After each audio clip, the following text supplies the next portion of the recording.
So in our discussion here, I want to show you, an examination question that came. It says calculate the enthalpy change for the reaction of hydrogen and chlorine using bond energies. Now, if you notice, sometimes they are not going to give you an equation, a balanced chemical equation. So it's up to you, to come up with that balanced chemical equation and hence calculate the bond energies.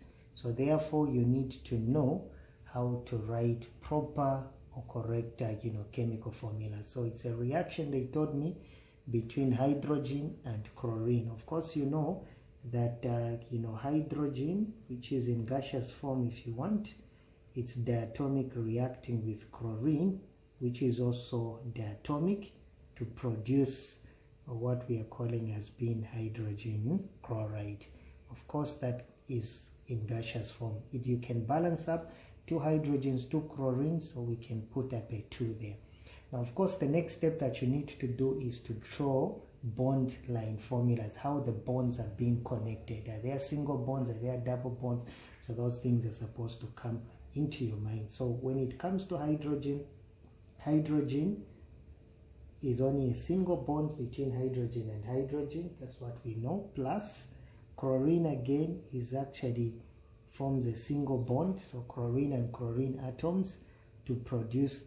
When it comes to hydrogen chloride, again there's a single bond between hydrogen and chlorine.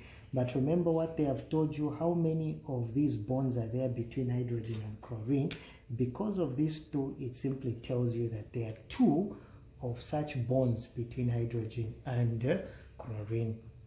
The next thing that you are going to do is very simple.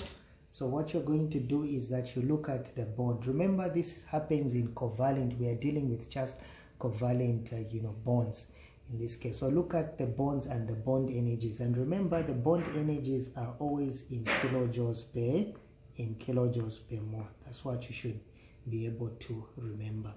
Now, according to the question, they want us to calculate the enthalpy change. And of course, we know that the enthalpy change, delta H, is equal to the summation of the energy of the reactants minus the summation of the energy of the products. So let's calculate the energy in the reactant. So hydrogen is 436. So here I've got 436 plus, what is the energy between chlorine and chlorine? It is 242. All right, let's go to this one. What about hydrogen and chlorine? It is 431. But how many of these bonds are there? There are 2. So it will be 2 multiplied by 431. Please make sure you account for all the bonds. That is very important. The next thing that I'm going to do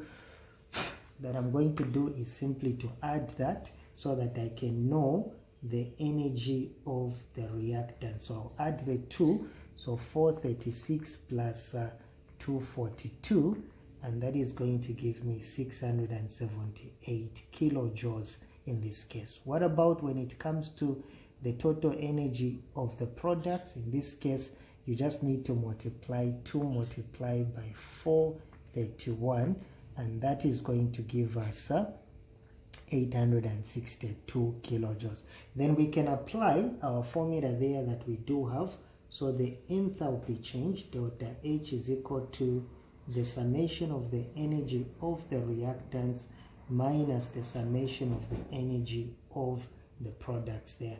So what is the summation of the energy of the reactants? This is the value there, 678, that is kilojoules. Remember, this is per mole, minus the energy of the product, which is 862 kilojoules.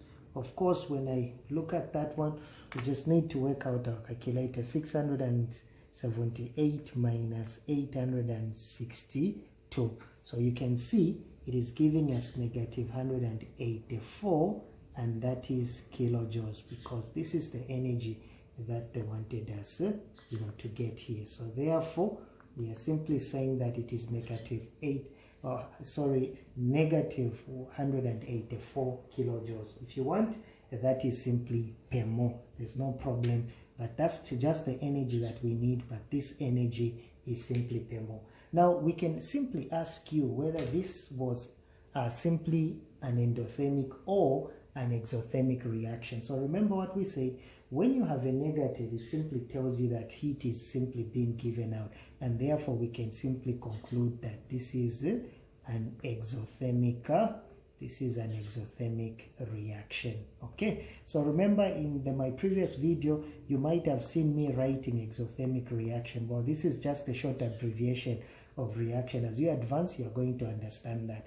And from my previous discussion that I talked about, I did say that for it to be an exothermic reaction, if the energy of the reactant is less than the energy of the product, then it is an exothermic reaction. No wonder it is giving you a negative, and hence you are able to do that. It's very simple in the exam, but what you need to remember is writing the correct balanced chemical equation and know how to draw the bond line formulas, how the bonds are being connected in that molecule you're dealing with. Thank you so much. Watch out for another video so that I can amplify on that.